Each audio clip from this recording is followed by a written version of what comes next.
Welcome back to our, what is this, our 80th episode of Bandwidth and Banter now? Yes, 80th. Wow, holy crap. That's amazing. We're very fortunate. We get to meet so many amazing folks. Yes. And we came up with this crazy idea to be able to lift up other folks that we respect and admire. It's but we we get to benefit because we get to hang out with amazing people and get to know them. Oh yeah. Share them with our communities. And like last week, Rusty Tonics had his return episode. Rusty Tonic RPGs now, and man, Rusty is just such a sweetie. He's been on Bandwidth and Banter twice, and we even had him guest star on D&D. That was such a treat, guys. Oh yeah. Go. Ooh, I better whip out the Ricola. Take it away while I'm putting this in the mouth. Putting you on the spot. Yep, you did for sure. And then my brain just went. We are professional here for sure. We are so thankful to Rusty for everything he's always done, and fantastic person, and absolutely love him. And I'm so sad his character died. And but it's fine. That's a perfect segue because the person we have on tonight, when we role played with her character died too. I'm sorry, that was bad. That was terrible, but so I couldn't help it. But so funny. So tonight we are super honored to have one of the most talented and successful people that we have seen on Twitch. She's just a warm, sweet, amazing person, and it's a treat to get to know her and ask her all kinds of interrogatory questions. Seriously though. Out. Who am I talking about? I'm talking about PlaygueDragon of the PlayguePals. And let's have her on the show right now because I can't wait to talk to her. I know, so excited. How did I get here? I was just taking out my trash and suddenly the kidnapping plan worked. Awesome. What a great entrance. PlaygueDragon, please reintroduce yourself and share something about your stream that you would like to share. Hello. Yes,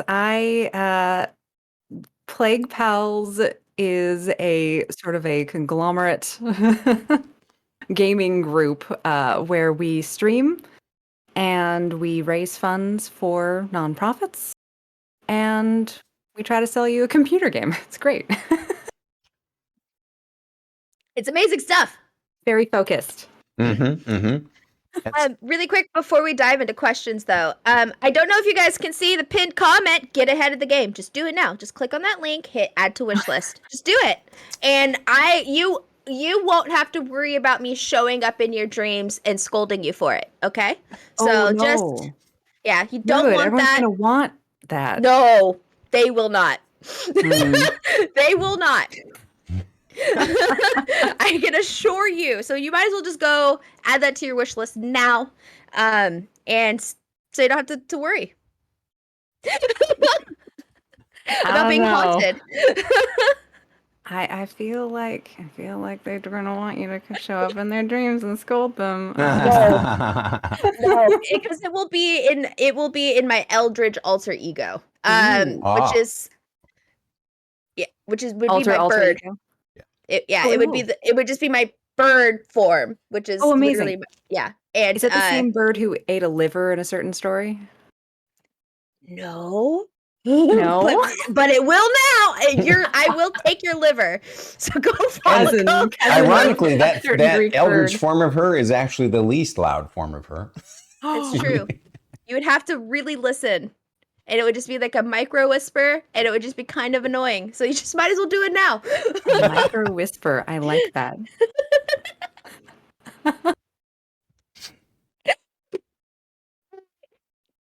Oh no. I already have the giggles, and I'm just so excited to be here. I'm like, I'm just so pleased. I'm so happy. Ditto. Last I saw you guys, we were getting Murdered. eaten, murdered. Actually, yeah, you were just straight up murdered. I Yeah. was just straight up murdered. Yeah. Spoilers. Murdered. That was actually shocking. Yep. It really was. I Yeah. was just like, because for me, it was just like we spent so much time in space together. Mm-hmm. I know. Like, He had if you plenty of would've murdered- opportunity to do it then. And he literally saved your life to then turn around and murder you. yeah, I was Well, just- it was so interesting, the changing of the acts, where it was just like the oh yeah, I have to protect my crew, to all right, it's time to use everyone for my own gains. wild, Mhm. so good. Truly. And you were the only one who like we were all voting or like saying that you should die first, and then by the end we were like rooting you on from the afterlife. Oh yeah, oh yeah. Amazing. I got lucky. You were smart. That wasn't luck. That was also very smart. Well, thank you. If you guys don't know, we're talking about the Aliens TTRPG that we all did over on Old Man Garrus's channel. I believe it might be up on YouTube if you guys want to see it. I have to double check. Got some We'll add funny the moments. link. We'll add the link. I want to do an escape room with you guys. Ooh, that would be fun. That'd be That'd be fun. amazing. Mm-hmm. Yes, please. Yes, please. There's escape room simulator games too and stuff. That's true. We'll start small and we'll go from there, and we'll build our own, where we each know one part of the room. Yes, it'll be It'll be great. fantastic. It'll be so good. Well, and keep Plague Pals collab. I love it. Yes. So ready. The might of us collabing would just be too strong for Twitch. Too strong. We'd crash the entire website. They'd be like, "What is happening?" And we would Break just be the fourth wall. powerful.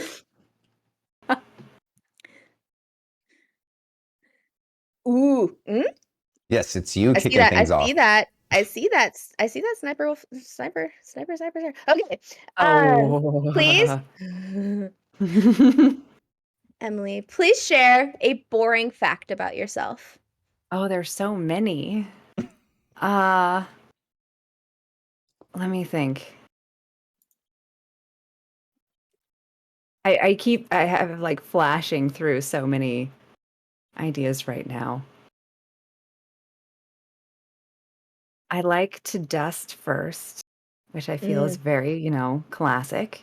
Mm-hmm. You wanna you don't want to go too layered, right? You don't want to Yeah. clean the floor twice. Yeah. That's pretty boring. I'm very classic when it comes to cleaning. Vacuuming is boring. Mm-hmm. So when I vacuum, it's like double boring. Okay. Is this a boring fact, or it is a boring fact, right? Yep. Okay. That's, Yes. I I was love it. wait, that's perfect. That's perfect. yeah. So I think. Oh, and sometimes I like to put books in order of height instead of like alphabetical or in I'll any do that sort, too. like more interesting. Yeah, right. Because it's just like it looks so nice. So I feel like that's boring because it's so Yep. easy. Beautiful. Beautiful. All right. Next question. Starting to get deeper into things. How did you pick your Twitch name, and what was the inspiration? Okay, so that's funny because I didn't. I will praise Nathan up and down for.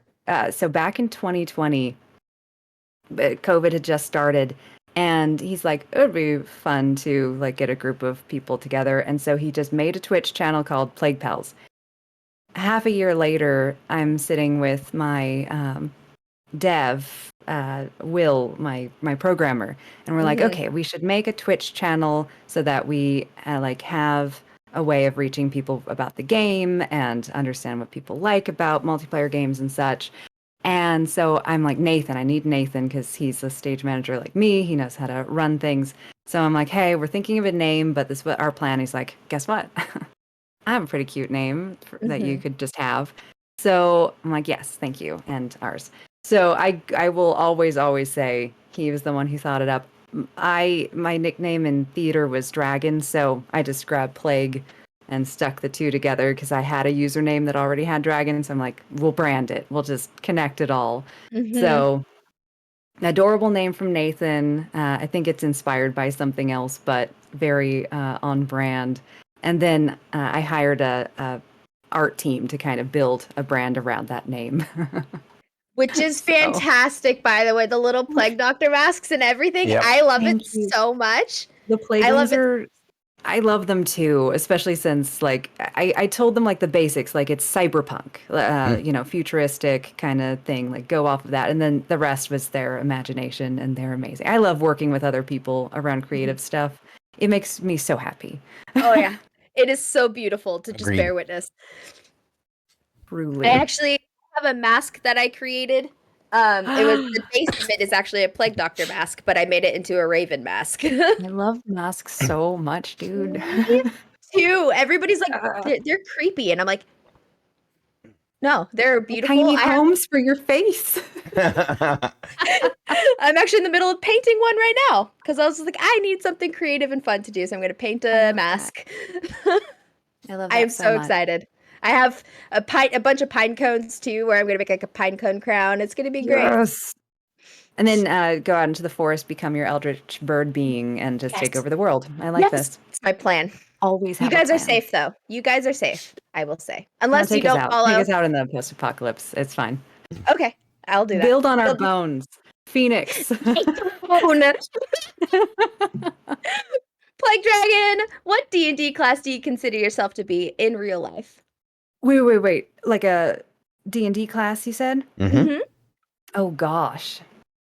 These are tough-hitting questions, people. I know.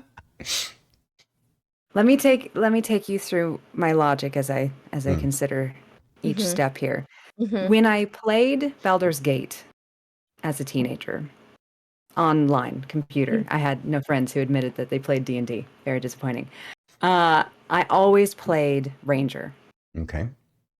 but in a lot of aspects, I played a Ranger like a tank. It's just really dumb. So that's conflicting. There are I think that the way I approach life is in a rogue style fashion, but for not devious means. I would never. So utilizing different forms of information and styles and creating what works best for the situation is probably roguelike in that sense. Sure. And I kill too many plants to be a druid, so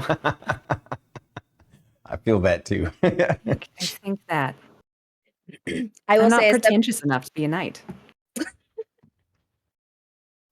I love that answer so much because you have to be kind of sneaky when you're gathering information and stuff.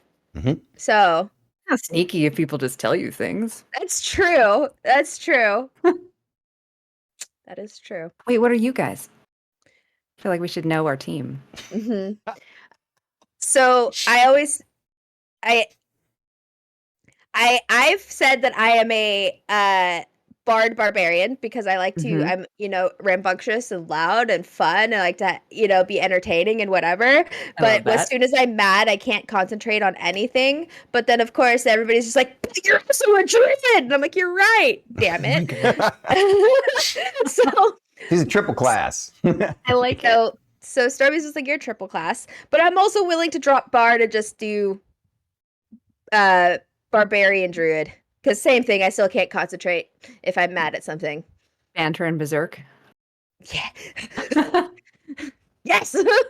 The thing is, though, I feel like you're such a good entertainer, Druid, that you should drop Barb first, because Barbs, yeah, they get angry, but I don't think you actually want to. Like, you're such a sweet person. I don't think you actually want to murder somebody. I am extra nice online. You have not seen me in a freezer. You have not seen me at work hiding in a freezer, just going. Literally seen it. down. You haven't seen it. I am a calmer on the internet, which is saying a lot. Well, I like the idea too of you having like a spiked guitar or lyre or something that you can just smash over the head, string them along, you know? My answer, I'll make it quick. Super multi-class, because I've been one of those people who've done too many things and didn't master any of them. So, like if you think Jack of all trades. of in this world, to me, technology is magic. So as a technologist, I would definitely say I'm a wizard. Love that. I have. I was in the military, so I have training as a fighter, and I love to entertain. So bard, Ooh. but So yeah. magic-based bard with fighter subclass or multi-class with extra skills. Okay, I see it. I see it. Alignment? No, I won't reveal that, right? So Too let's much. get back to you because this is about you, Okay. Emily. We Sneaky had to. thing. I get it. We had to know our team, though. Mhm. Going through. I respect that. So this question is fun and Okay. important. Please share a bit about the game Ghost Bros that you and your team are developing. Okay, so, the big thing with Ghost Bros was when Will and I were playing Faz during lockdowns and such. One, I never play horror games. They freak me out. I love watching horror games. I will read it. And reading a horror is very involved. So you're taken through. But I have very strong survival instincts in real life, and being put in a situation where I'm basically doomed no matter what I do is really frustrating for me as a human being. So playing Faz, the very first time we played, he closes the door on me on a beginner level. This was in like alpha beta though, so it was just glitchy as anything, and said, "Ghost killer." And it haunted immediately and killed me. And then like 5 minutes later, my computer just shut off. It scared me so bad. So not only was I already like adrenaline laced from that horrific situation, and I think that was before when you didn't have the afterlife, so you died. You were dead. And then my computer shutting off, the silence that comes right after that, where you're like, did I just die? What just happened? The lights are on. What? So taking that experience when we were deciding which game to make first, because we had a couple different ideas, he's like, we could make Faz, but better. We love Faz. But we didn't like that there were certain things that we wanted and it didn't have. So we're like, well, we could do that, our own concept, and build on that. So the thing I really like about it is that it's not trying to reinvent the wheel, because that's not the point, especially for our first game. But it's building on something we know that we all like and have fun with in a way that also does not relate back to real life stuff, because I worked in a haunted theater, and so we had ghost hunters come through, and a lot of them told stories about how, even though I don't know my balance and beliefs and such on all of that, I decided just to take a respectful stance. It's like, you do you, I'll do me. It'll be fine. Because I've seen some things that I really don't appreciate. Yeah. And so I'm like, just be careful. And they would tell us about how some people would like open doors in these places and then leave them open. And then there was like a volunteer group who would go through and close the doors after these people. And I thought that was so interesting, because there's a whole structure going on. So Will and I didn't want to step on anything like that. When it came to that, we're not trying to be realistic in that sense. So we're taking a very goofy approach to it. So there are going to be funny, subtle things in the game, because it's Ghost Bros, that's not very serious. And so everyone's like a dude, and there are silly things, and you're live streaming stuff. So, and you can be a role. So you're an investigator or a medium. So it's very based on those investigator shows that we loved growing up. Oh, yeah. And so it's just goofy. It's just silly. That I like sounds that. amazing. It looks so fun. I just recently finally understood, because like I was getting dragged through Phasmo? Faz. I was getting dragged through Faz, and I'm just like, I'm just here to hang out and just hope for the best. And it wasn't until recently where I'm like, oh, I get this. Okay, I can actually do this game now. I understand it. It still scares the shit out of me. Yes. And I Like just Lethal Company. Lethal Company. She's had some experiences. I've witnessed some of his shenanigans on Lethal Company. What have you done? Oh, What have you me? done to yourself? Nomi's still mad. Nomi's still I mad. have to say, I think that your idea of making a sort of a focus more on comedy version of it is a brilliant one, because obviously there's the opposite direction, which is what I guess demonologists did, right? They took the Phasmo concept and tried to make it more realistic and more scary. But you guys are seeing the appeal of what happens in Phasmo, because most people that play Phasmo, it's not really about the scare. I mean, the scare is fun at first. You get used to it. But then later on, it's all about the comedy hijinks. And so I think you guys have a winner. Thank you so much with that. And because of watching people like you play Lethal Company, apparently, been a while, but and you being pulled through Phasmophobia and such, it was trying to find a balance of, well, what if someone wants to be that role of I'm terrified and actually get benefits from it? Or what if someone just wants to set up the cameras and then walk away? And Stream Manager, who does not ever get haunted. There's nothing scary that happens, but you control the people who trolled you in all the games that you were in. Like, I think there's some benefit there. Druid. That's your role. Oh yeah, Made for you. There, I'm so ready.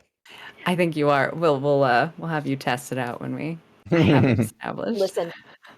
Whenever you, I am here. Whenever. Ditto. Amazing. Yeah, everyone's been fantastic. By the way, you saw that some people have mentioned that they're alpha backers, and having people just get in and experience the game has been so helpful for us in development. Sorry, that went beyond the question, but 100%. Okay. No, it's okay. yeah, that's for free. Kidding. Well, I mean, what has been the biggest challenge? Biggest challenges in the game development process? What has been the biggest? It's poor Will. He's learned so much. He's a programmer. He does this for a living, but not.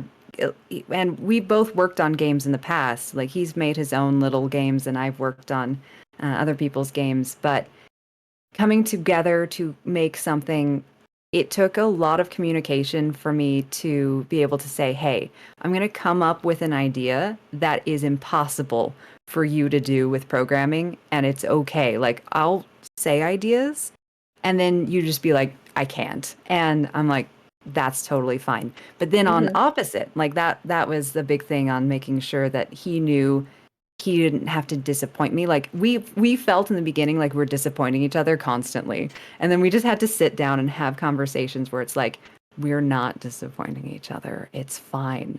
Getting to adjust around what we are capable of doing at this point is exciting unto itself. Yeah. We're adjustable. We work in fields where we have to adjust things all the time. It's fine.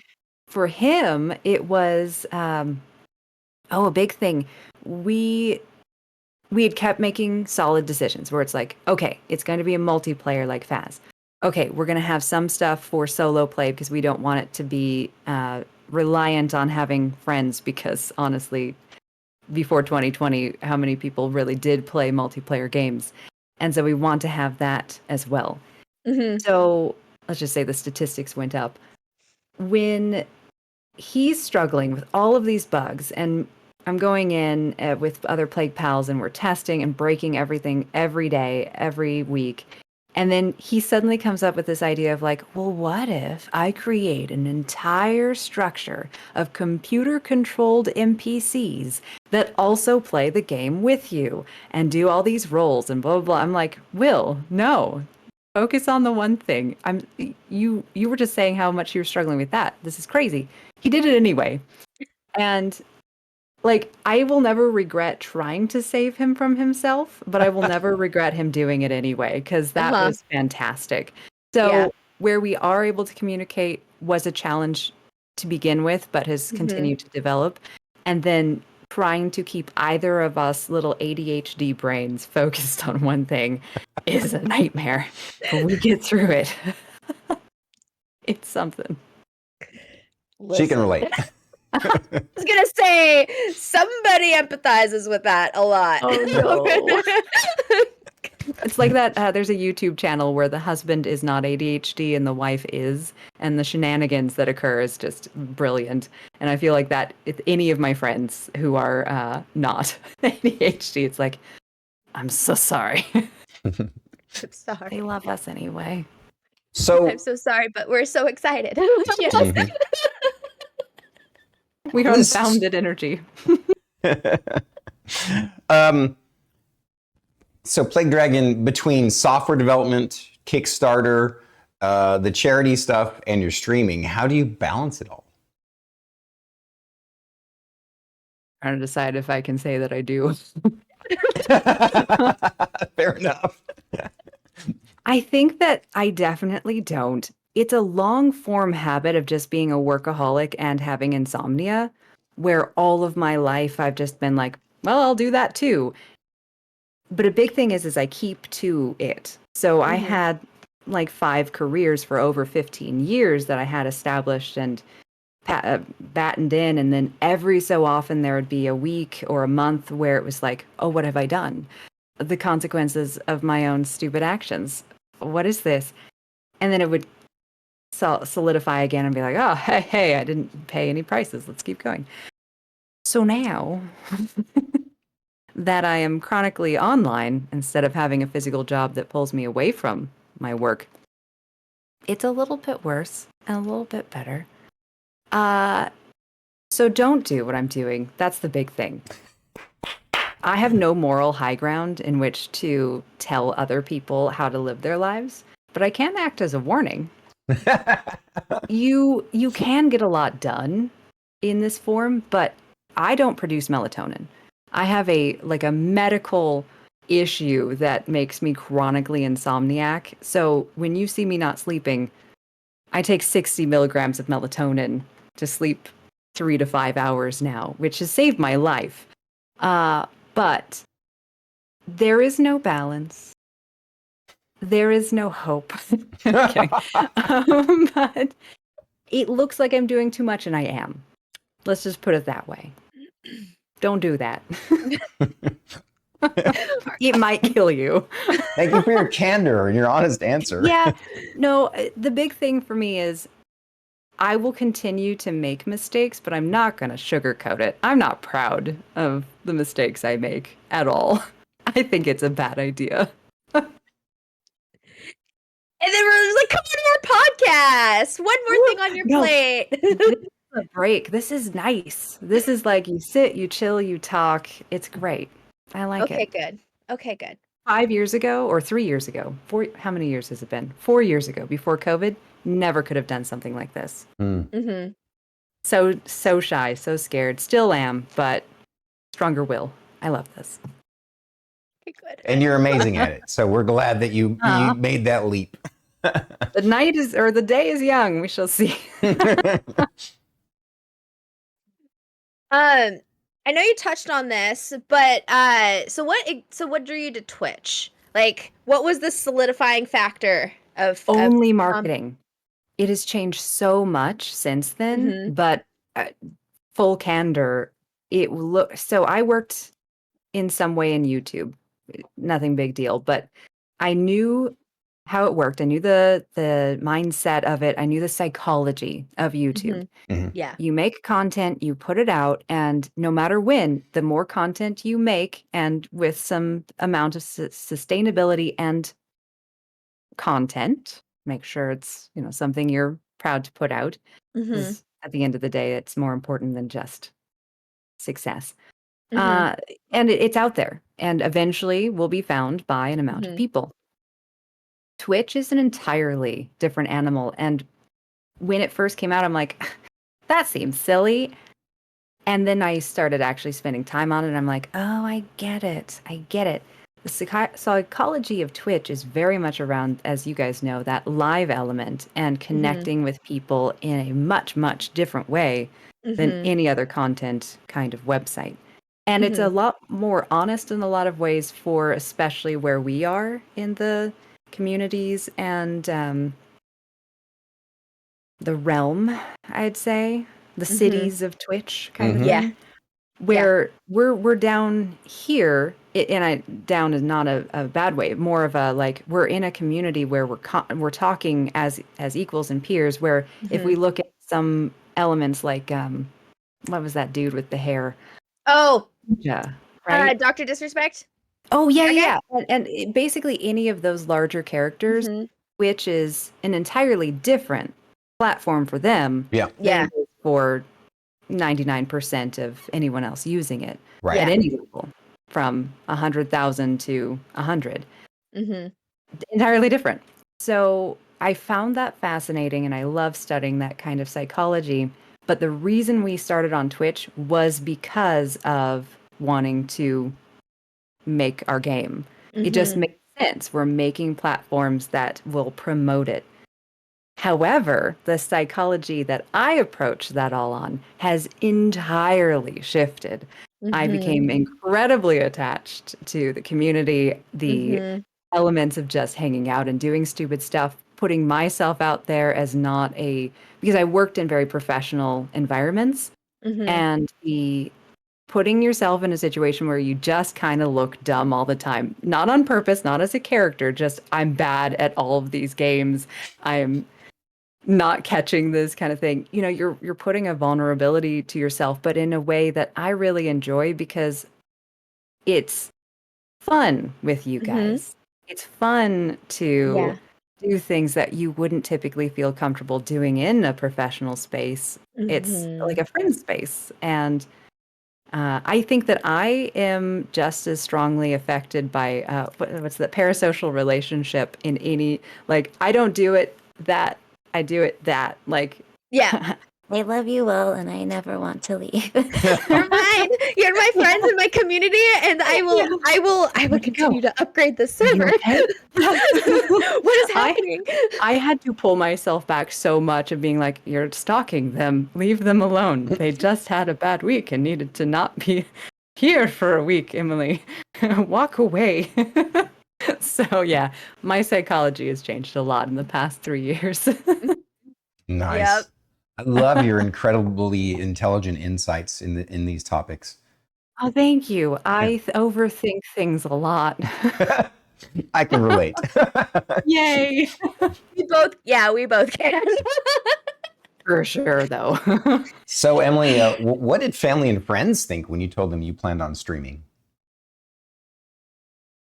Well, I, I, so my family doesn't know much about me anyway. I have a pretty small family, Mhm. and I wanted to be a mortician growing up, and that's when I found out that I should just not share any of my interests with some of my family because they will judge me to the end of the day no matter what. So I'm like, you know what? They don't need to know. It's fine. I don't know how they would react, but I would laugh. I it's not a sort of like, oh, I'll be embarrassed or anything. No, it's more of like, you don't deserve to know this part of my life. My mother and my father are amazing. They think it's lovely and silly. They also see me walking around with like the most ridiculous makeup on sometimes. And I forget I'm wearing it, and they have to put up with just me walking around like a lizard. And I'm like, oh, I have a bald cap on and one weird contact that's like blacking out my eye and spiked teeth. Hmm. So some people are just really good at dealing with the weird people in their life, and I appreciate that. And then with my friends, they're used to me. So this is just yet another thing that is weird that I do. Weird to them. Yep. Weird to them. I love it. What struggles did you deal with when you first started streaming? Oh gosh, technology. I I went from not utilizing it, like I didn't have a smartphone like it was the simplest, smartish phone ever. I loved the Nokia smartphone that I accidentally somehow broke, which is still part of my legacy of breaking a Nokia phone. But it is the OBS, Streamlabs, because Streamlabs before then we hadn't caught them yet in anything, and they are very handy when you're first starting out. So that I used to get used to OBS, and then I was pulling out. I didn't have a webcam, So I was pulling out all of my photography equipment and hooking that up and getting like cords and such. My internet was even worse than it is now, so that kept breaking. My power kept going out. I didn't know what games my computer would be able to handle. And Discord 3 years ago was so much worse. And I'm pulling a bunch of people's cameras and things. So technology. Technology is my answer. Always. Speaking of technology, we got a we got a link bot. Someone needs to nuke. I was trying to, but it didn't pull up in into mod I view. suspect they will drop back down now that school has started, because it's every time school is on break, the follow bots and etc. go crazy. That is the pattern I've seen. The buy these many followers, blah blah blah. Oh well. Don't have high followers when you get freaking follow botted. Yeah. So, what tips can you share with future streamers? Oh man. Okay. So first of all, don't get overwhelmed. You don't need a banner. You don't need a profile picture. You don't need anything fleshed out. Just start playing. You're not trying to start out successful. You want to have the journey. You want to also show and share the journey of starting here and moving over there. There were a lot of things that I could have started out a lot stronger on, but I purposely was like, well, no, I don't want to do that, because a big thing about quick success in different ways, it could be luck, it could be, doing things exactly right or whatever, or just, again, more luck. It is almost bad for you, because the instant success or quick success does not allow you to have your tech week, where you break a lot of things while nobody's looking, so that you have a stronger foundation for where you're going to wind up. So as much as like no one's going to say no to instant success or quick, like great, good for you, all that, I don't mind a slower journey, because I love testing things. My Excel sheets sing in a glorious choir as I slowly gather the information and what doesn't work or what does. And I feel like I can get away with a lot more being where we were, where we are. And I like always do it. Like no matter what size you are, always play and such. But mentally, you're going to get a little bit trapped when you find yourself on something that just works. You're like, well, no, now I need to do more of that. I've seen it 100 times. Having a policy of playing around and not focusing on just the successful thing that you might not want to sustain and might become a burden upon you and your soul. And I saw a lot of, for instance, when we started Variety Channel, there was no way my ADHD could sustain just picking one game for one thing. But we also, my people were coming in and playing stuff. They all played different things. So it was just the structure we chose. But we saw in 2021 a huge platform for single player streamers. It was known that if you were a variety streamer, you would not build up very fast. A big thing about starting out as a group is, even though I did solo streams to test things, one, you have someone to talk to and someone to interact with, even if chat is quiet, which is totally good and fine, because there's so many different things you can do. You might even get to actually play a game. But the second thing too is people are watching you. If you ask them, hey, can you just click onto the channel and get us an extra view, it pushes us up just a little bit more. So having friends involved and having people involved as a group really helped. And so there was definitely a marketing standpoint that I understood and knew starting out. Didn't need to pay anyone for a bunch of stuff, just needed to make a basic setup and get people involved. And I knew that those two things would be more sustainable for me and get more attention when you're a teeny tiny little streamer starting out. So those were kind of my go-to don't know if that'll work for you kind of thing, but Mhm. that was my mindset for that journey. And just don't Mhm. be afraid of the journey. It's okay if it takes a while, as frustrating as that might be. Yeah. 100%. You gotta go through the roller I couldn't think of the word. Yeah. I got you. I got the worm. No, wait. And the worm. Same. Sometimes you gotta come above ground when it's Ooh. raining, sometimes, and then you gotta risk getting eaten by a bird, like it's what you gotta Absolutely. do. Well, an eldritch bird that's Yeah, also exactly. maybe Mhm. druid. Shh. Maybe. Any Also, bird you though, see might be me. Just saying.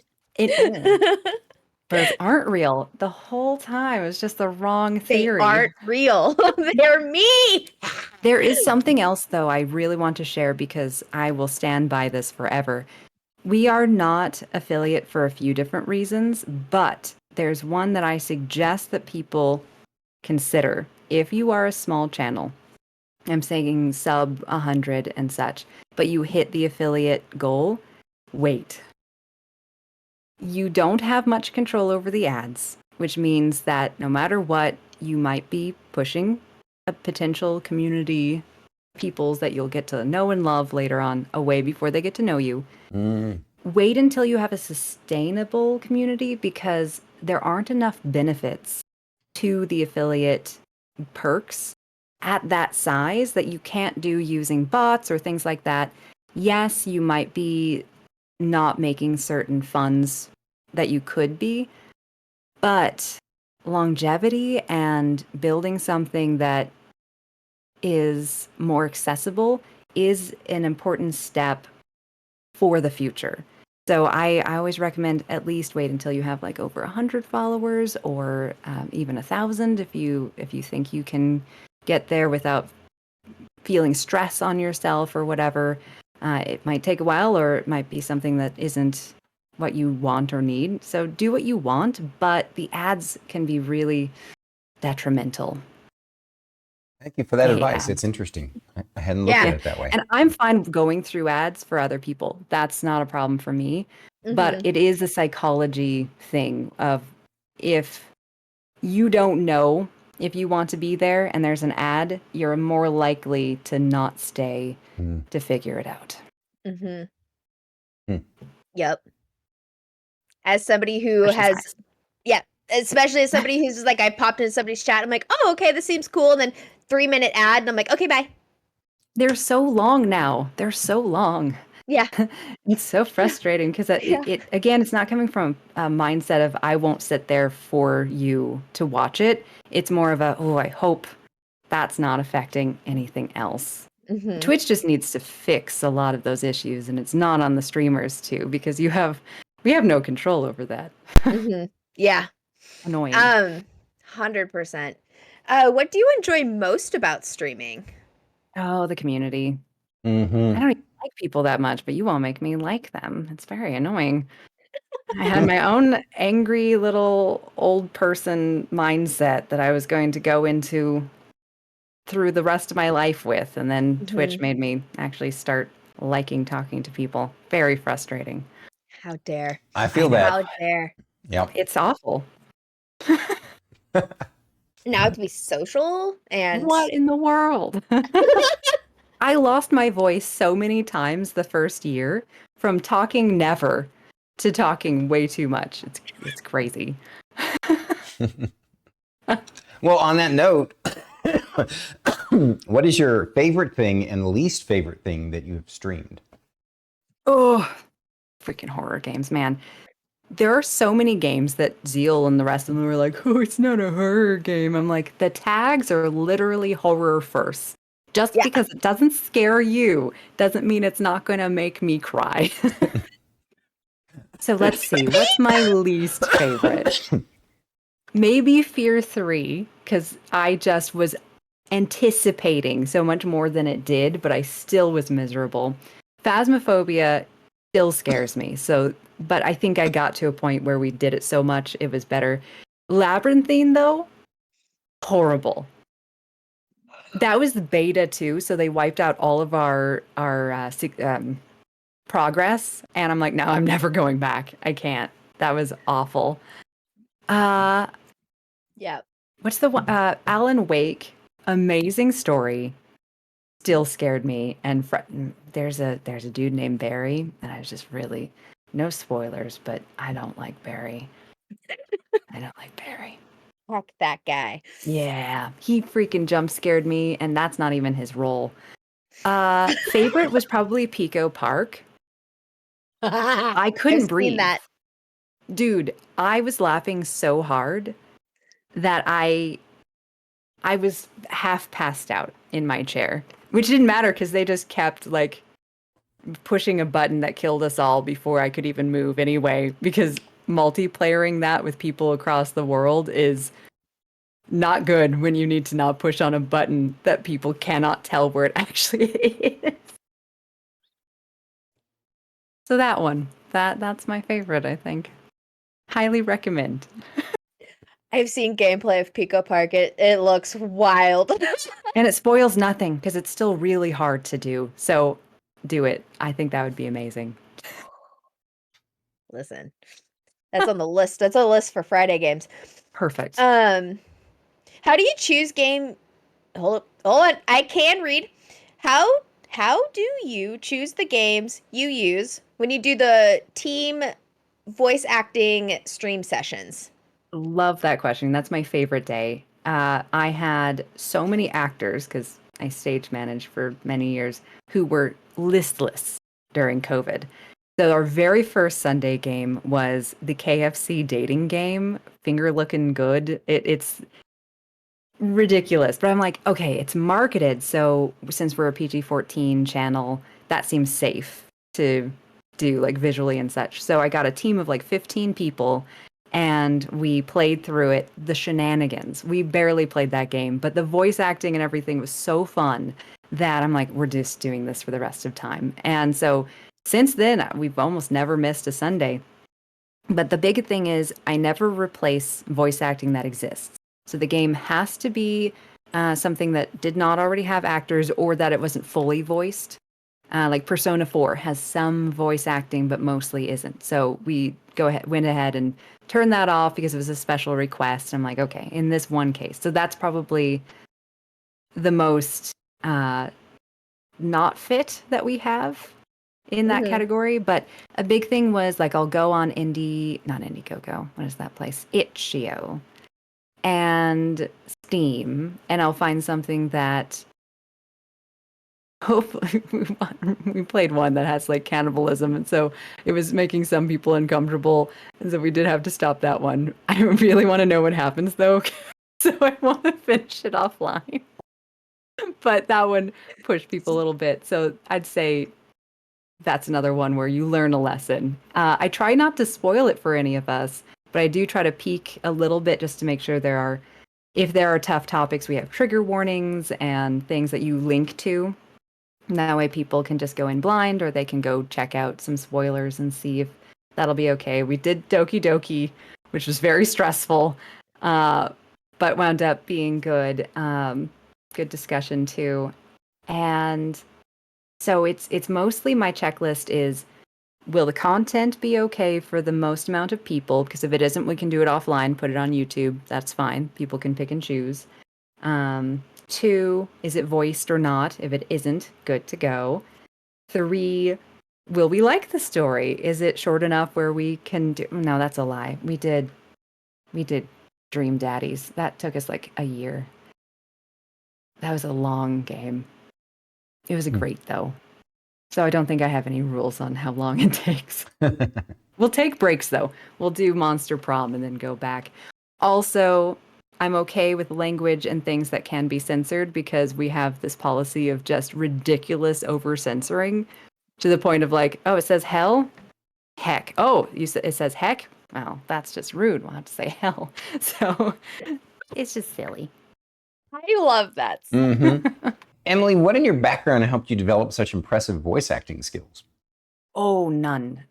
Okay, that's a bit of a lie. This is complicated. First of all, how do I explain this? I have a shirt that is a boring shirt, but every time I wear it, people are like, wow, that's a great shirt. And I honestly did just create this policy of like, well, just wear the blue shirt as a mentality. So if you get complimented enough on something, then maybe you should consider this could be something you can utilize.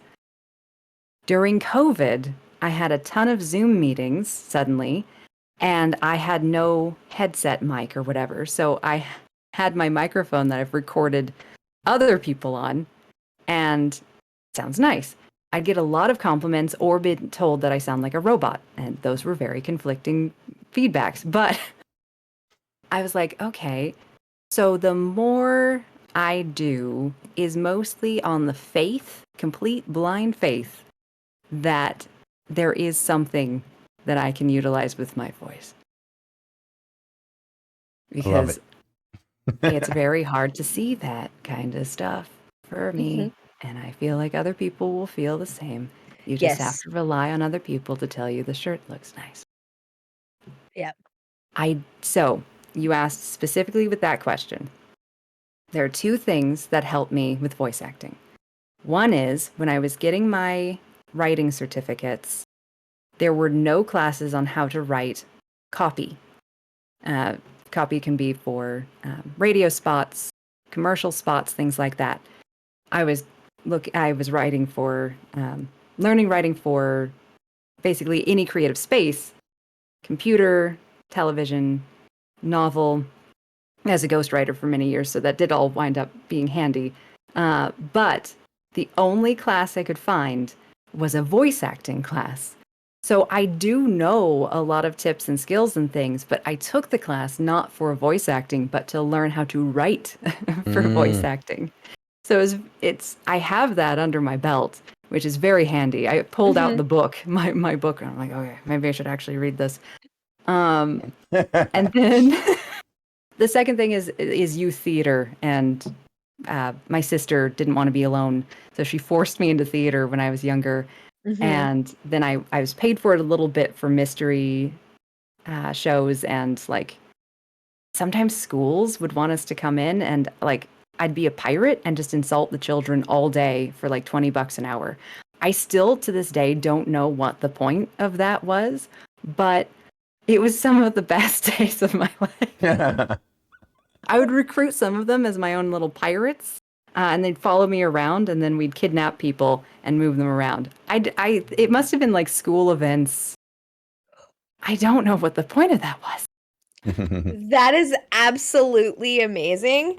Do you have a favorite accent that you use for some of your characters? And do you have any that you reflexively use in IRL situations?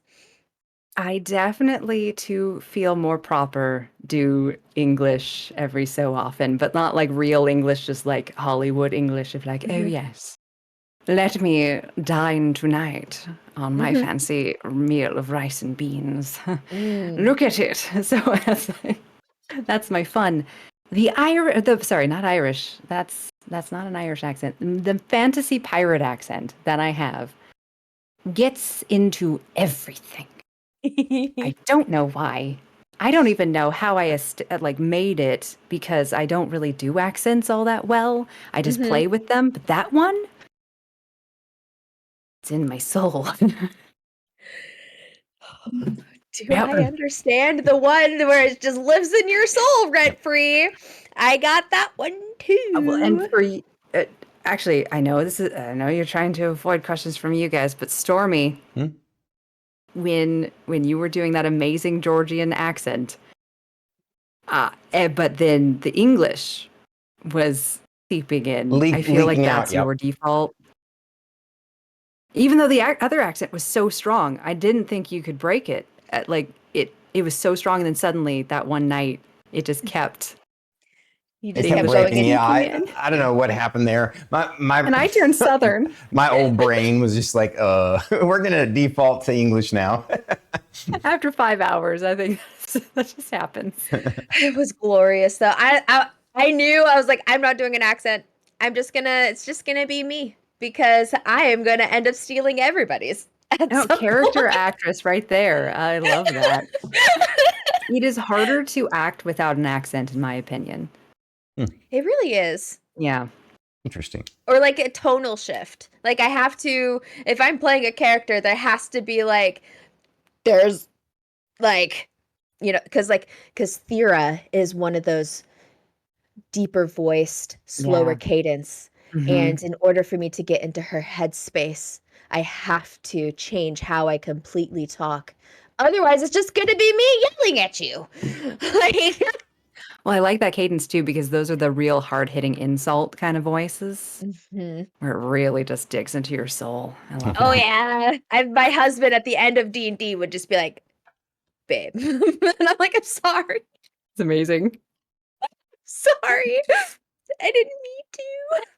So, switching gears a little bit, Emily, what inspired you to focus your stream on charity? And can you tell us a bit more about that side of your channel? Yes, so I have worked with nonprofits a little bit here and there throughout my life, but in kind of more active ways of where it's like I want to do this and you have this, so yay. During 2020, when everything was shut down, someone who I'd stage managed her kids, so we knew each other in that space. She's like, "You write, right? We have a press release for a nonprofit we're starting. Can you help us write that?" I'm like, "Yes." So I looked at everything they had. I'm like, "I love you." So I'm like, "Do you need anything else?" I learned grant writing for them. If you could choose, oh, you were asking about boring things? Grant writing. 100%. That's if you had to watch me write a grant, you would probably either fall asleep or just never talk to me again. It's so boring. It's important, but you don't even get to utilize a lot of like marketing and such because they have such strict guidelines on what you do. So anytime I could sneak in any soul, I did, but Mhm.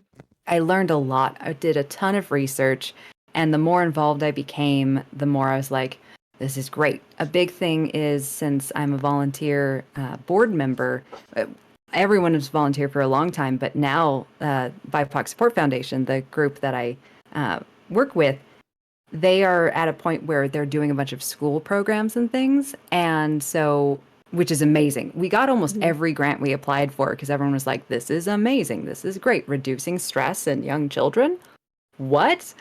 That's a great idea. We're Wow. making programs we wish we had as kids. It's huge. But you're supposed to fundraise. And because so many of my jobs had been uh, taken down by COVID, or I was furloughed left and right. Okay, yes, Old Man Garrus. GLaDOS is definitely one of my go-to accents. Sorry, I glanced down.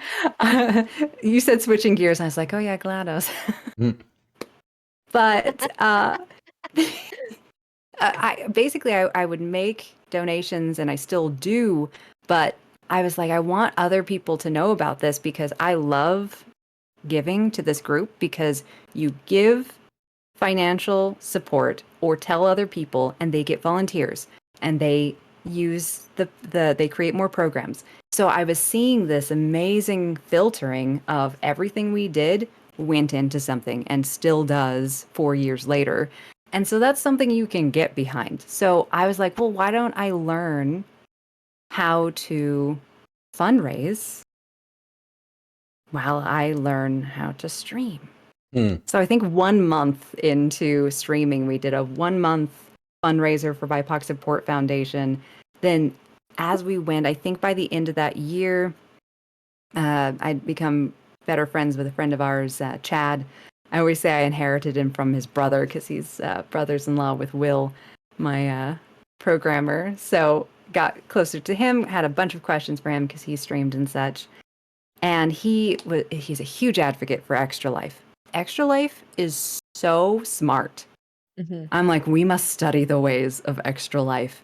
So I'm creating an entire program for PlayguePals X BIPOC Support Foundation where I'm like putting everything that we learned in the past 4 years into a how to find a local charity, how to create fundraising and communicate with them.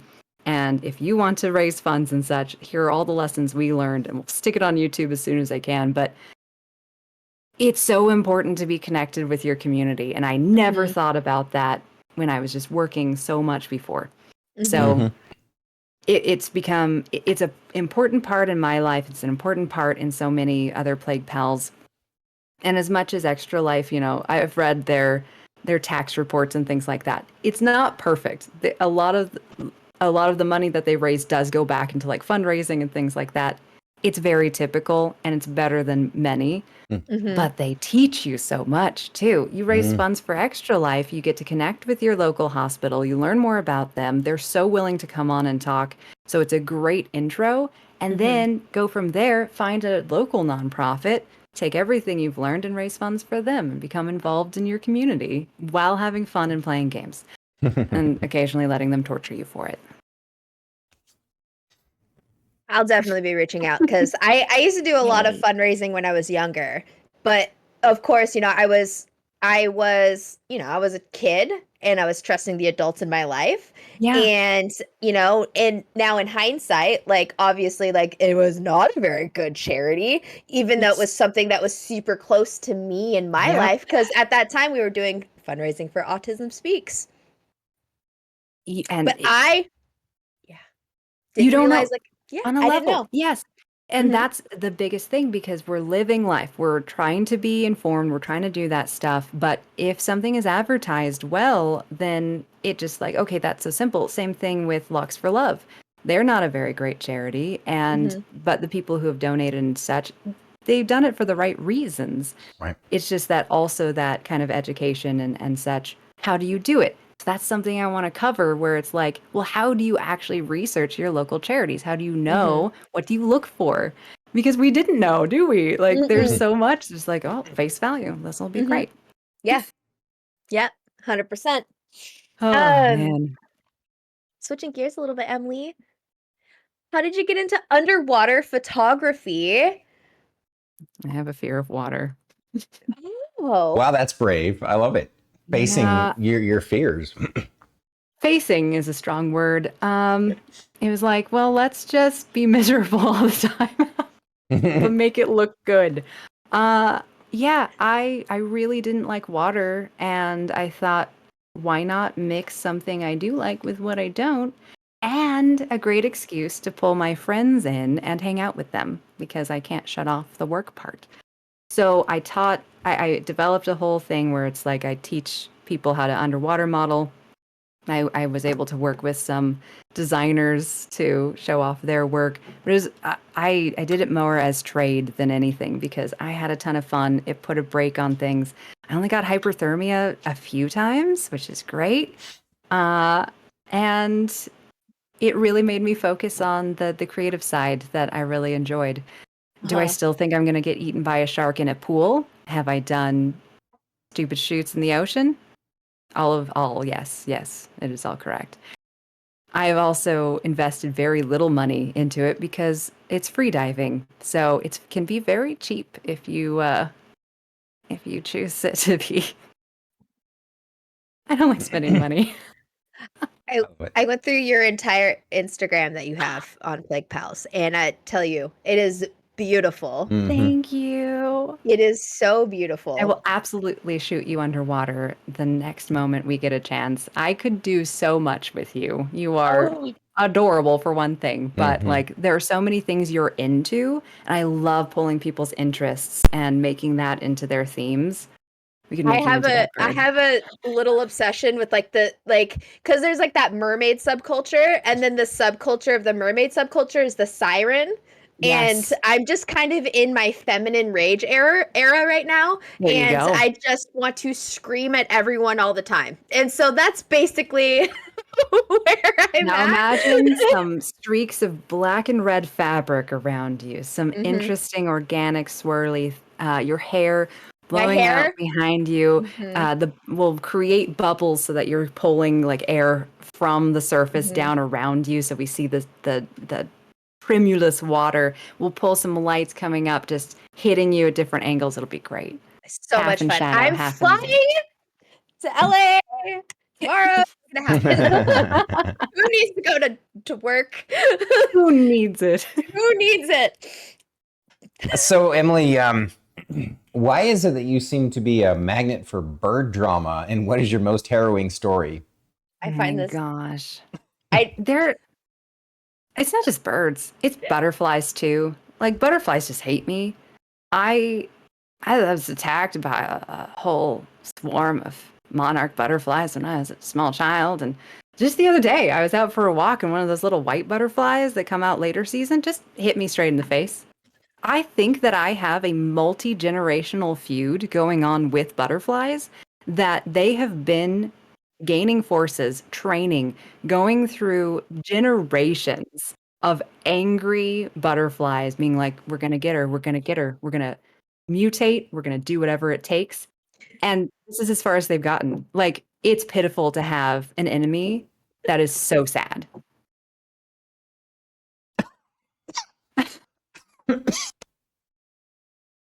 It makes me angry. But yeah, birds. I am so sorry that you're going through this. I'll have to, because listen, I have an alliance with the bees, and like for some, like I have never been stung for the amount of times that I have had like bees or wasps or whatever. Like they fly and land on me, and I'm just like, hey, my guy, can we just not? And they're like, all right, and just leave. Like I have a relationship with the bees. So I will have a talk and just be like, hey, can you just like tell the butterflies to stop harassing my friend, please? That would be great. That would, please do let me know how it goes. It might take a few more generations to get the message across, but I will check in like 3 years after a few cycles and see how well the message has been received. Yeah, let me know, because I'll definitely. The birds and the bees. But a summary of the bird wars. Australia has nothing on me is probably the highlight here. But my sister, growing up, she's much older than me. She decided to just collect birds, but she didn't care what kind. She almost got an emu, and I'm like, I will die. You will kill me with this bird if you so do this. She rescued 2 peacocks, which are the male peafowl.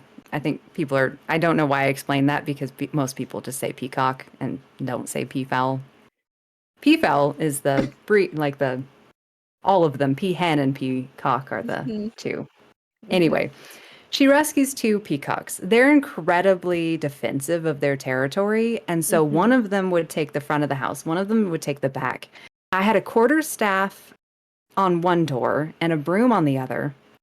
To get to the car, I would basically have to go to war every day with one of them and try to get into the car without getting kicked in the chest, attacked at my ankles, or just chased in general, and hope that I don't fall and just wind up a dirty mess. So those were the largest bird enemies. What's a softer word? Mortal enemies. That's much better. That's more subtle. Yes, so subtle. Foul enemies. But there are many other creatures. You did ask about birds, right? It'd be very embarrassing if you were like, yeah, that, and then I've just been going off on birds. Okay, good. Nope, you're good. I don't know what it is. I have many bird friends as well. I also worked in a exotic finch breeding barns where I would empty out their waters and feeders and then just replace them.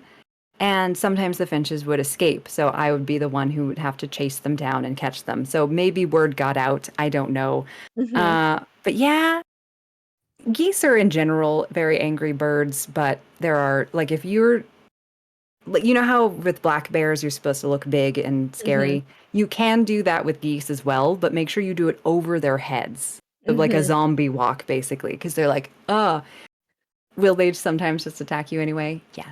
Yes, they will. Yes, they will. will. We had one, Lonnie, he would stand at the door and just stare at me and go with his beak and try to get through the glass door. Yep. So I think birds are just angry creatures. Or maybe they're friends with butterflies. I don't know. As somebody who owns a parrot, I'm going to tell you right now, all birds are angry. No matter how small or how big, it does not matter. They're all vicious monsters. They are. Terrible. My Has he ever tried bird, to crack your knuckle? Like a yes, nut? Yeah. I have to keep my nails short, or she'll try to crack them like it's a pistachio. Yes, No, yes, yes. my bird, she'll be like, "I'm mad that you breathed while you're holding me. I'm gonna attack Mhm. you now." I have And scars on my yell. and yell. Because she'll like shove her face in my armpit for some reason. I don't know why. And then I'll breathe, and then she'll just bite, and I'm just like, "You want me to stop moving, and then you bite me, you That little is so shit?" rude. And she'll be like, "I want to get out of my cage now." And then she'll just be like, "But if you bring your hand close, I will draw blood." Like, And you Elja's know she beast. loves you too, but Mhm. her love is aggression. Pure aggression, Yeah. pure unadulterated. So I'm not shocked that you've had war with birds, because I'm technically also at war with birds, but I do, I do speak a little bit War of their with language. bird. Yeah. I do speak bird a little bit, so I can kind of navigate You a bite little back. bit. Got it. And you are a druid too. Druid. I do. It's a good I do point. bite back. Just grab her little face and I just look her into her soul, and I'm like, Cockatiels. My sister got cockatiels and they would just scream all the time. And Mhm. this is while they're happily walking around, exploring things. Like they got little tours and such. Yeah, they don't care. Scream. Just Yeah. scream. Yep. Yep. Babies. The babies. We are into our last three questions. These are a Oh little my. bit more well, my next question's a little bit more in depth. Social The last security two are number. kind of, yes. I mean, those have already been leaked, so Oh, dang it, not again. I know Change none my of us. identity once more. Yeah, none of us were like, all right, again. All right, fine. Yeah. Um, but these are the last three questions of our main questions, and then we're Main going to thing. be opening. Then I'll be posting links, which everybody in chat is required to touch and interact with and follow. And then we'll move on to open Q&A for chat. So just Link chat if you have pondering. questions. Feel free to post them now. I will snag them for the open Q&A while we're going through these last three questions. Uh-oh. What is the weirdest sleeping dream you've had that you're willing to share? One day, the world was just spiders. This dream still haunts me. This happened when I was like 10. And I remember because I was in my house. So it was very real. And I looked Mhm. out the glass door and it was like misty morning. So the dew was collecting on the webs and it was just layer after layer after layer of webs on the ground, in the trees, everywhere. And not like big spiders, just like normal sized spiders. But we couldn't see, there was like other people in my dream. We couldn't see any of the spiders. There were just webs. And I was like, we can't go outside. But then slowly inside the house, more webs just kept showing up. So it was like slowly integrating closer and closer to me.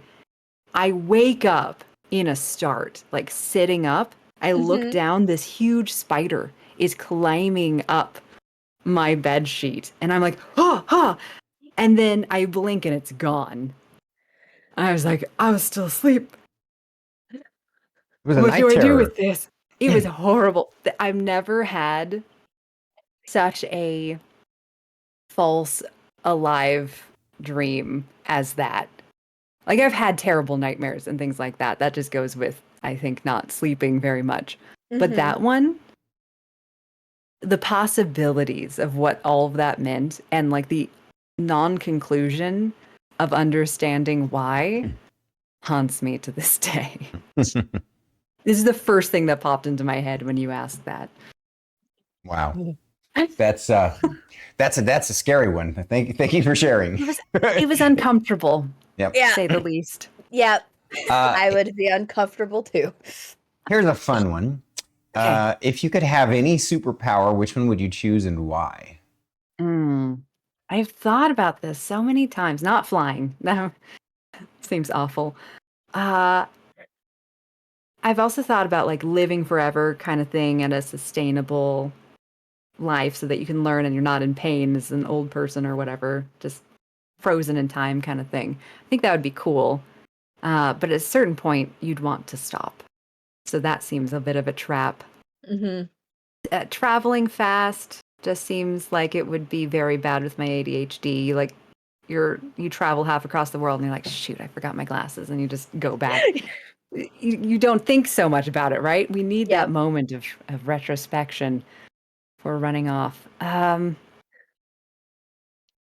I think that the last time I thought about this, I'm like, what if there was a superpower where you just don't feel pain, but in a good way? Like you feel, but you can't hurt yourself.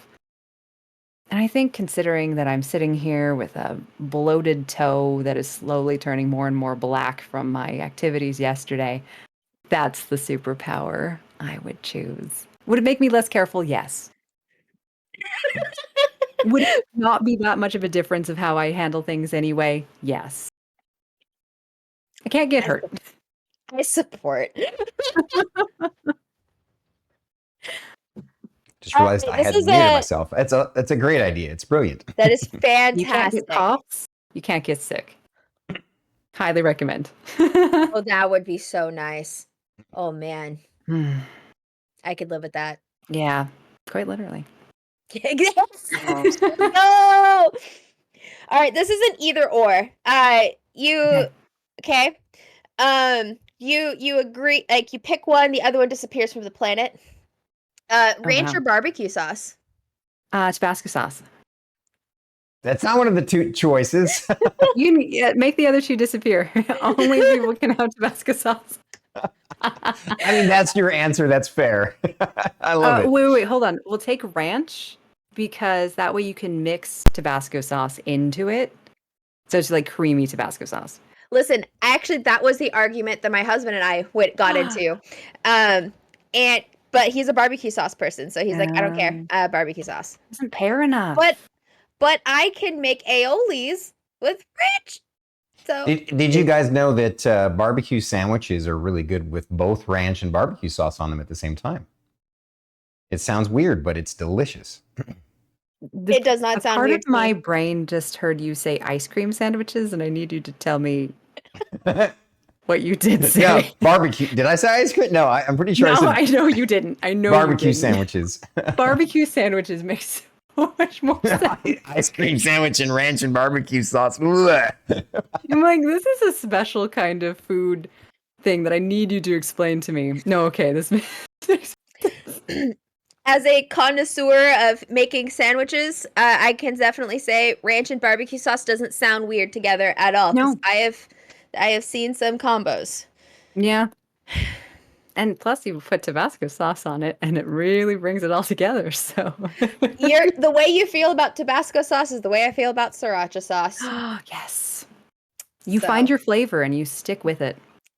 for everything. Yep. For everything. Fixes anything. Because I literally can't even say sriracha sauce isn't even that spicy. It really is just a nice dipping sauce. It's true. Also, I'm so glad that was the or because I'm not a huge miner when it comes to that. So I've worked with a lot of metals, but if you had me trying to figure out more ores there, would have been really tough. So I like spicy stuff, but for some reason, both sriracha and Tabasco sauce really set off my acid reflux, my GERD. So It might be the vinegar. And Yeah, at least it's I'm pretty vinegar-based. sure it is the vinegar. Yeah. yeah. That's a shame. I'm so sorry. Yeah. I love Thanks. vinegar-based stuff. Well. we'll add that to the superpower. You can use any hot sauce you want. I love You'll it. get Yes, because you can't get hurt. Yeah. Oh, I am So loving this more and more every day. Can I do my spiel really quick? Okay, guys, I posted the links. In chat. If you haven't already, you need to go through and click all three. One is a Twitch link, one is a Steam link, and one is a YouTube link. Go click on them. Go hit subscribe, follow, and wish list. All of those. I don't know why now. Ever since you said you have to touch them all, I'm just like, fondle the links. Fondle them. It's Love them. not the best go-to motto, but I guess it gets the point across. Yeah, go fondle those links. Love them. Touch all the buttons. And it'll be great. You will not be disappointed. Massage. Massage the links. I shall fondle the links. See, I mean, Release the pressure, the stress. yeah, Mhm. just go in there. Beautiful. Deep meditate the links.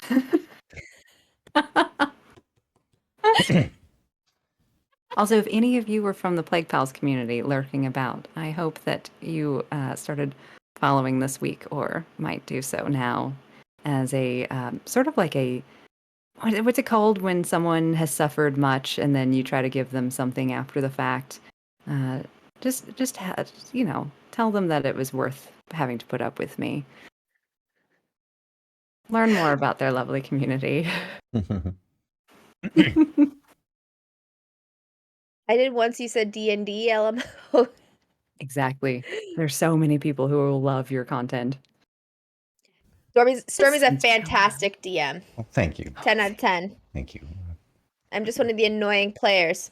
Just lots of practice. Brilliant player. I've met so many amazing DMs. It's fantastic. There's so many great DMs out there. It's so cool. Mm-hmm. Marshall, okay, really quick. Okay, first of all, chat, if you have any questions for any of us, for Plague Dragon, for us as a group, or whatever it is, please feel free to pop those in chat. I am curious though, what martial arts did you do?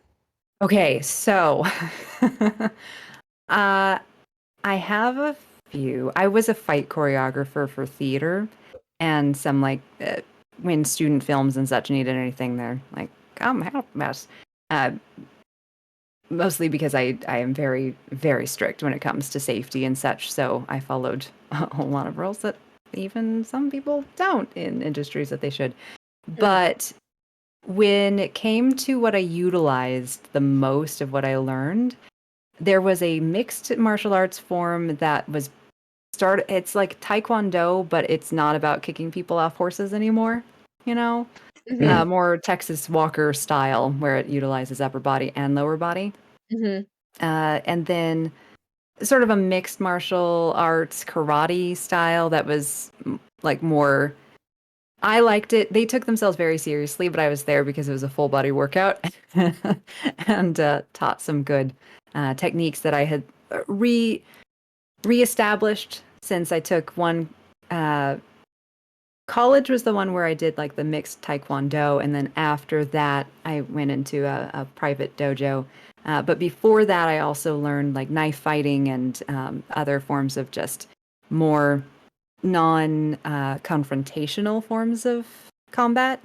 And those were very helpful too, not only in just like walking to your car at night from work, but I've never, maybe not legally obligated to say I've never stabbed nor harmed anyone, but also very handy for certain fight scenes. So I also did quarterstaff, sword, and the other one. There's a very strange one that I utilized for odd fights because like you don't often see a fight between like a quarterstaff and a knife, but every so often there's a musical or whatever where it's like, this sounds like a good idea. And you're like, okay, let's figure this out. So those were less practical. I do know many forms of sword fighting and such, but nobody on stage, like I didn't get very specific. It's like, oh, you're French. So there were some things I would do like that, but mostly it was about how to do combat and such in that situation and trying to not set it to a beat because that drove me crazy, except for Cats, because that show is weird and you have to just do things with the music. Yep. So I like this question. Again, I'm going to do this one before we get to the user questions, just because my curiosity. Before we started the show today, we were chatting a little bit during setup, and you shared that you've done a lot of cosplay at Comic-Cons and other conventions. Can you share some of the things that you've cosplayed and your most interesting, your favorite convention you went to? So fun. I don't go to many. I've been going to Comic-Con since 2006, I think. And that was, we could walk up to the door and buy tickets. I am very lucky to be a professional now due to the writing work I do. But especially since it just went from like $20 to like 250. I don't even know what they are anymore. And you have to get like waitlisted. If you ever don't buy a ticket, then you're never going to get it again feeling. So it's crazy how much it's grown. So I love Comic-Con. I always will. The Twilight era did have an effect on how they changed, but dude, if you ever get a chance, you two will find so much. Have you guys been to the San Diego Comic-Con? Not San Diego, No. but I have been Okay. to a couple of Comic-Cons. I've There never are been. so much good stuff there. You'll never- find. You've never been. Okay, Ever. definitely stick that Yeah. on your bucket list. It is on my bucket list. You'll find authors that you grew up with and adored who have just this little room somewhere so you can go like chat about stuff you loved growing up. Riff Tracks always did a great show there, Mystery Science Theater 3000. I think they're back to being that. There were, just obscure TV shows that also had panels that were a ton of fun. Farscape came back for like a 20-year anniversary thing. But it's the little rooms. NASA scientists were there. Scientists who study diseases. I went to a panel in 2019 about if there was a global pandemic, what would be what would you do? And it had a bunch of scientists on the panel, and they're like, well, this and this and this. And I'm like, as 2020 was happening, I was like, hey, that panel at Comic-Con is really handy because they're doing exactly that. This is great. And even some of the policies that happened that were messy, we know why, because that is part of the policy of like, well, just in case. So it was just our system. But that was really cool. The NASA scientist, I think, lives at my highest. That was not your question. Sorry. Okay. So for the cosplays, I started out as a Baldur's Gate character. Sorry if you can hear my cat. I love it. He's a Siamese and he's very loud. That's okay. So I was playing my character basically from Baldur's Gate for many years, and then I started adding them. So I did a post-apocalyptic Harley Quinn that was Mad Max / Harley Quinn. I love I've done Cruella, the Huntress of Deville, who hunts Wookiees for a joke cosplay group we did when Disney bought Star Wars. Oh wow, that's brilliant. That's so stupid. That's hilarious. We loved it. So There was a ridiculous. mermaid Jedi. I I'll send you love guys a that. picture. It's great. Oh, that is so Oh. fantastic. Just- Wow. Southern Domino was my favorite because it was so lightweight and comfy.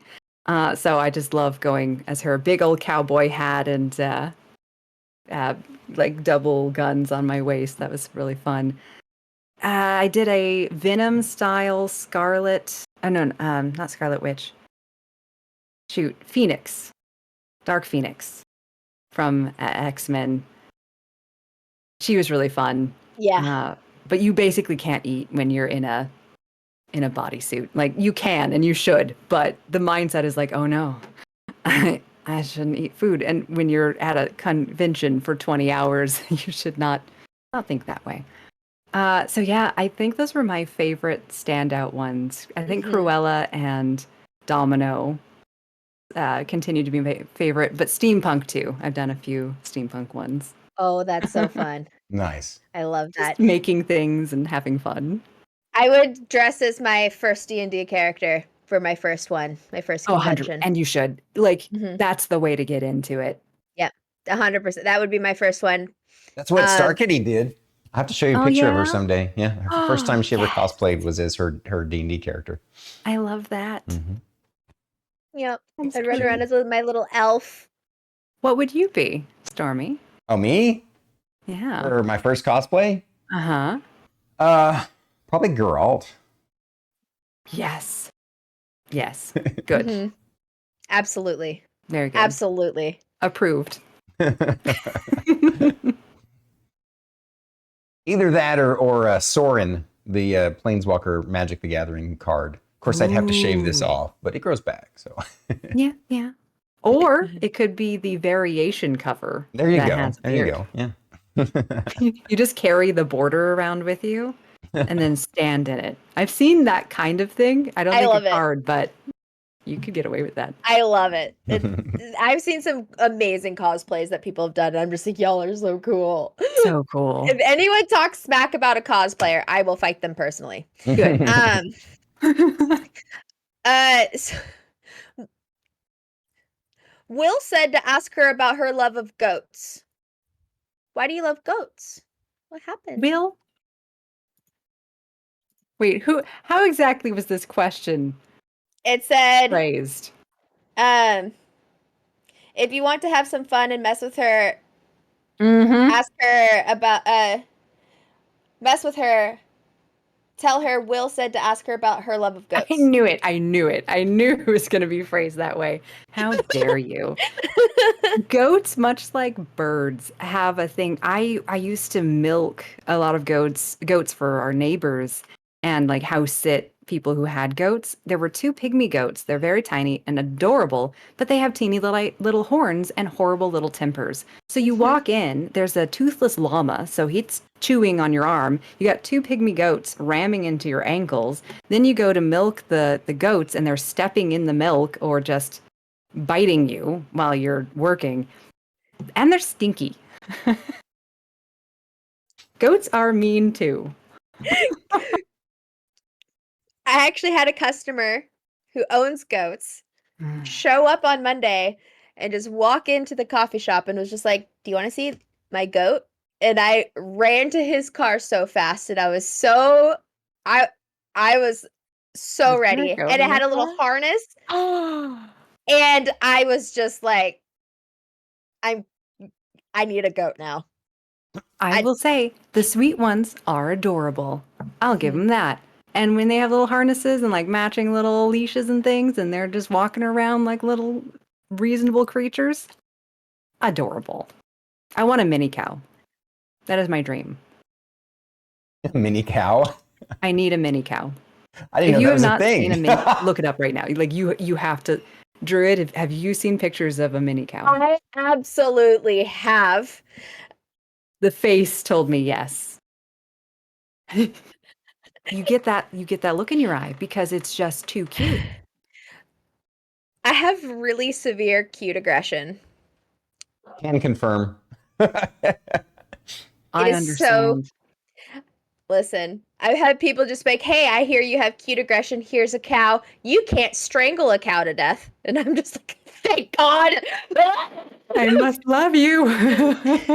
No wonder you get Aggression. along so well with birds, Druid. You both have extreme cute aggression. Also, fun fact, it's really difficult to strangle a bird because the way their windpipes are constructed.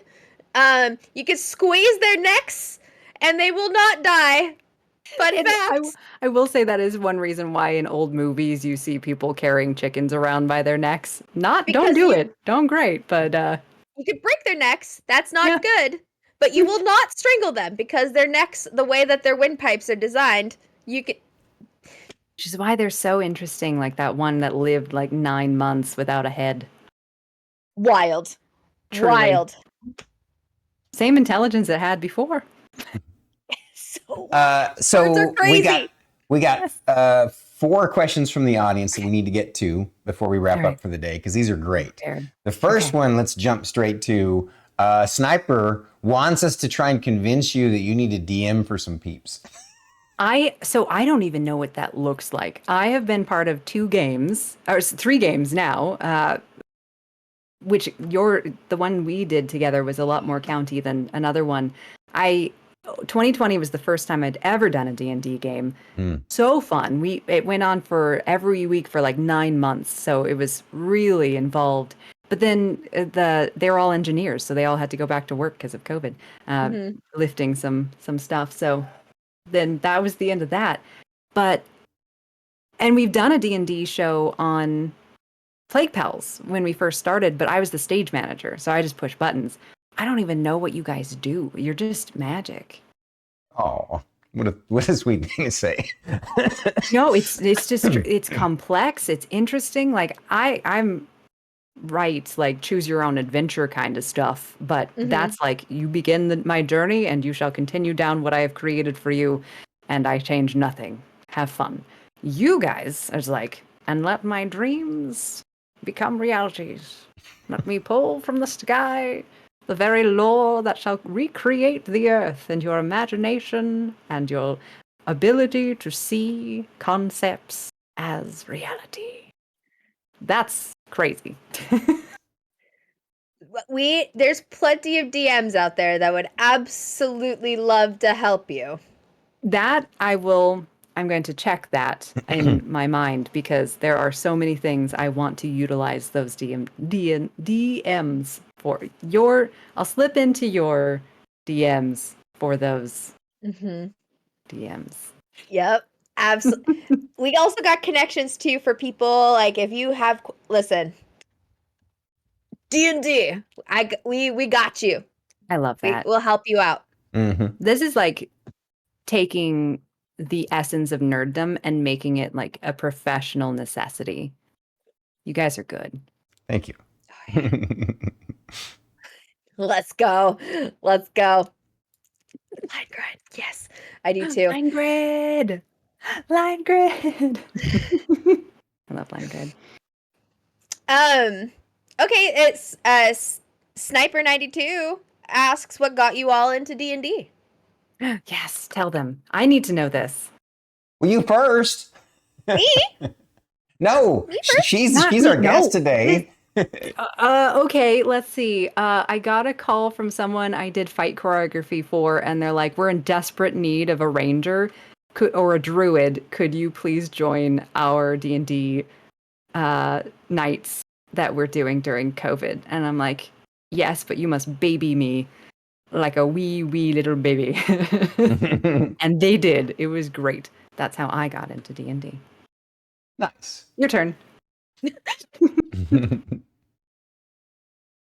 Okay, so my husband, when we first started dating, one of the things that we're in the wooing stages, right? So we're telling each other about lives and stuff like that. And he was telling me about his because he played Palladium TTRPG, and so he was telling me about his character and the worlds and the stories, and he was giving me backgrounds, and he was just like it was enthralled with these stories that he was sharing, that this was like that collaborative story and all that kind of stuff. And I was just like, I would love to do that. I've never done it.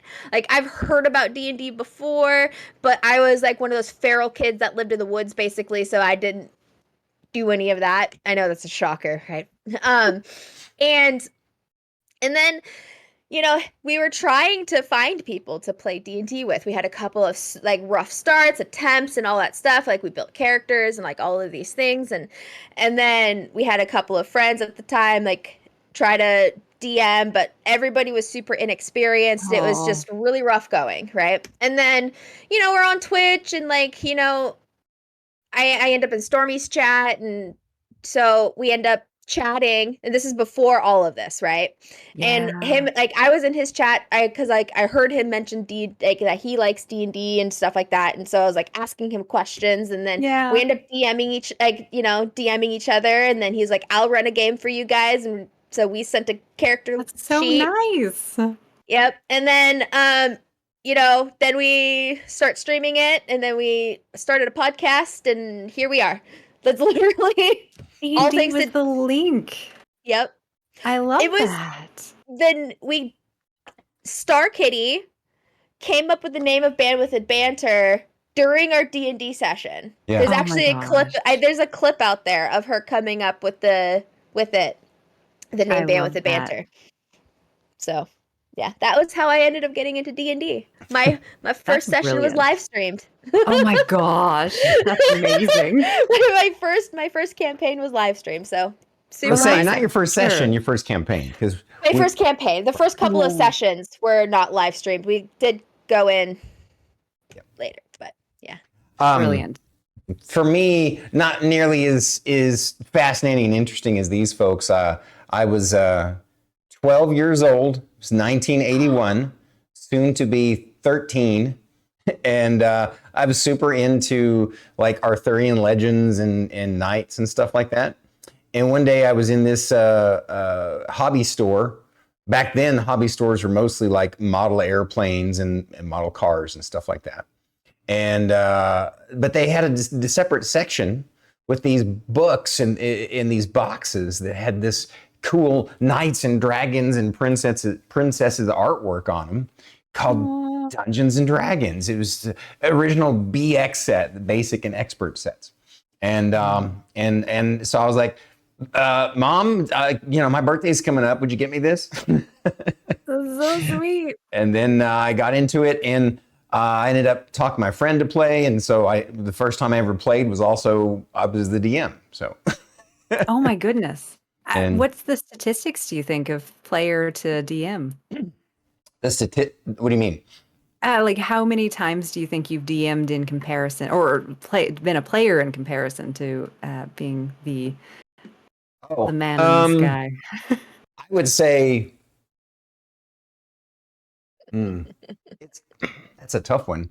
I'd say probably 15 to 20% of the time I was a player, mostly That's- forever wow. DM. I mean, Yeah. That's Yep. impressive, though. yeah, That's I common. guess it's the one thing I've been doing longer than anything else in my life. Oh, wow. I love that. Yeah. And you were saying jack of all trades, so that makes sense. Mm. Do you remember origami stores? Origami?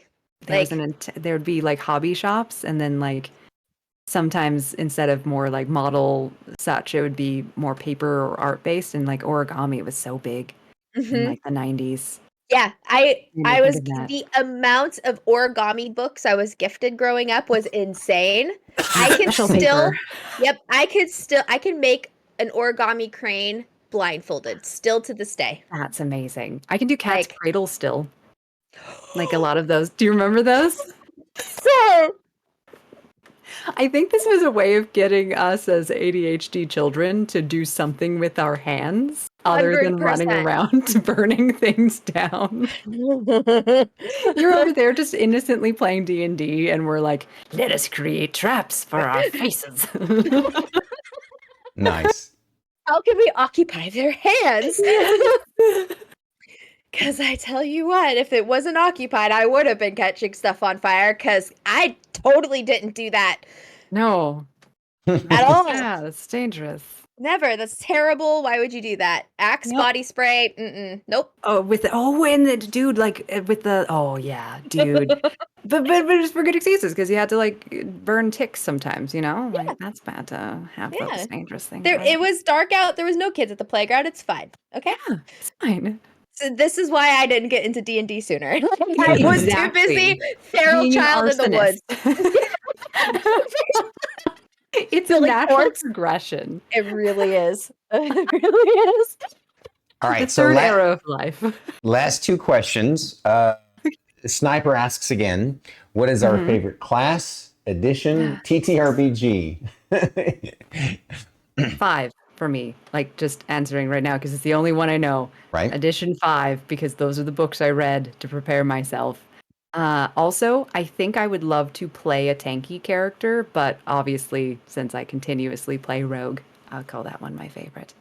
Now I'm really curious what your guys' are because you have a lot more experience.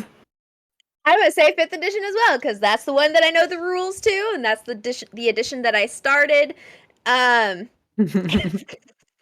Sorry, I just saw Sniper Wolf's comment. Sorry. So 100% like that's just because that's what I'm comfortable with. But I'm open to trying out other things. Like I am super open. The Aliens TTRPG was so much fun. It was fascinating. It was so cool. So far, because I played a druid, because obviously I had to play a druid class first. It feels really. Because It's Fern ingenious existed, not to. before you ever made her. You had to make Fern. She's a So Fern part of you. Fern is just Aw. Fern is the embodiment of my intrusive thoughts. You're your own familiar? Yes. I You know, love that. so she what I loved about playing Fern is I didn't have to consider what I was thinking. It just came out of my mouth. And it was in character. I I love love that. her. I love her so much. When I'm feeling snarky, like I will like it'll be like, here comes fun. She's gonna tell you you're stupid. Oh my Um, gosh. I love, anyways, but I am not. I hate managing spells and spell slots and everything. And something that I've loved so much about my current character is that I am a fighter and I just run up and kill you with my sword. I love that so much. Seems very 100%. freeing. I like just being like, nope, I have a shield, can't hurt me. Smack, you're dead now. I love that so much. Brilliant. It is so good. Fighter go bonk. That's another Fighter good go bonk. underwater look. For me, I'm going to answer all of those in reverse order. I My have favorite two swords. TTRPG is. I'm sorry, I didn't realize Sorry. you. I'm so sorry. Alright, I was just sorry. like, I have She's just two making swords. her final point. Yeah, my final ahead. point. Sorry. My Continue. bad. Sorry. My bad. I jumped Sorry. ahead. Oh, you're good. So my favorite TTRPG is Dungeons and Dragons. My second favorite is Shadowrun, and my third favorite is Gamma World. My favorite edition is 51% 3.5 and 49% 5e. Oh, really? No And in threes? favorite class, as a 30 plus year veteran DM, I can't say I have a favorite class. I like them all for different reasons. But if I had to pick one, I would probably say classic old school paladin. Nothing like the paladins in 5th ed. It would be really classic old school kind of, that noble knight that wants to, help the world and make the world a better place and save people and stuff. They're always judging me. What? All of my characters, even in like the computer games, you meet a paladin and they're like, all of your choices are wrong. Oh, that's just because everything you do is dumb. There's this trope in especially CRPGs that paladins are like that. But I've never played a paladin that way because I feel like that just because they live by a code doesn't necessarily mean if they're truly good, they wouldn't push their code on you. So. Oh my gosh. Yes. And also, thank you. You just cast yourself in something. I'm writing my note on my hand because it's the only thing I haven't lost yet.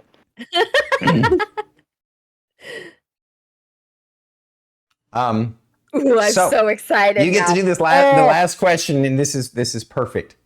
So here we go. Old Man Garrett says, have her do the voice. GLaDOS. Oh, no. All right. Okay. I have to insult one of you in order to get this right. Insult me. Right. You can do it. You can do it. See. All right. Oh, look, there you are. All right. Big thing. I have like 2 robot voices, so if I don't get the right bit, it'll become one of those old style 80s computer voices. All right, let's see. Well, look over there. There she is, just sitting there on her pile of blankets and pillows, thinking, oh look, I'm standing so tall, no one will know that I should probably be about floor level. Unable to jump. If she had double jump, she would only be able to get up on a stair.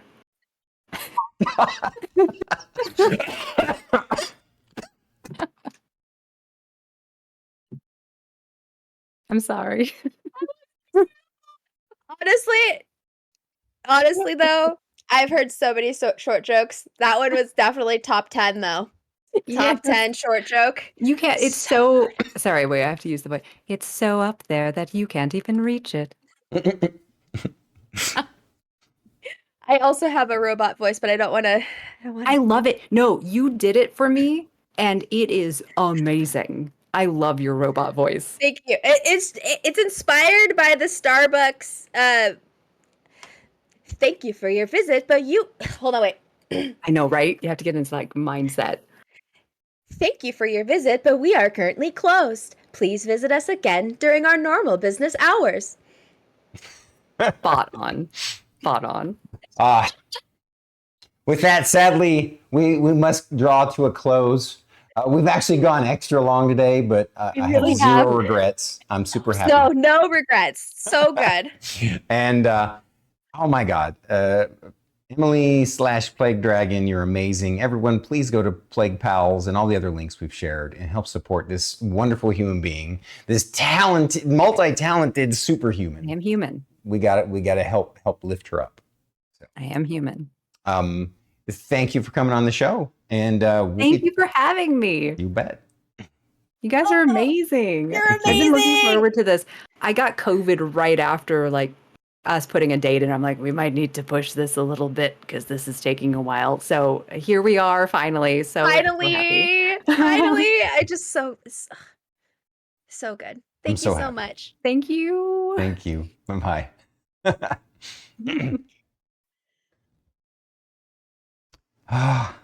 What an amazing episode. I've been looking forward to this so much. I'm Yes. such a big fan. Yeah, I think I did a really good job not fangirling too hard. No, you didn't. But I don't Stormy blame you. I knows- was doing it too. Stormy knows I was fangirling hard. It's And that's okay. That's big. You know, when you have charming, talented people like her, you know, it's easy to fangirl. oh yeah. So next week, oh my God, I'm super excited. A good friend of the channel and the community. Dan Cletus. Woohoo! Dan Cletus next week, 2 p.m. Central Standard Time. Be there, be square. Can't wait.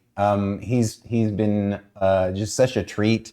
And he and I have a similar taste in games. And I'm so happy that we met him through Ratatash and Vegan Nunu, whom we met through Golden King Gildan. King Gildan. Yeah, King Gildan. King Gildan, may he rest in our hearts always. Yep. One day he will be able to make it back to Twitch, but I always send good vibes to him. Mm-hmm. King Gildan. So yeah, were you planning on doing a stream this afternoon, Druid? Yes, into the Minecraft server we go. All right, guys, you heard it. Go over to Druid's stream and check out Minecraft. And don't forget, tomorrow at 3:30 Central Time, we'll be doing episode 26, I think. 20-something? 20-something, yeah. 25 or 26. Yeah, something like of our Dragon Metal Saga homebrew campaign. It's going Thank to you be all. fantastic. What was that? It's going to be fantastic. Mm-hmm. All right, let's do this. Ready? Ready? Thank you for coming to the show. Please drop a like, subscribe, and comment down below. If you're listening to the podcast, Please rate and review the episode. we're Bandwidth. And banter. Thank you. And good night.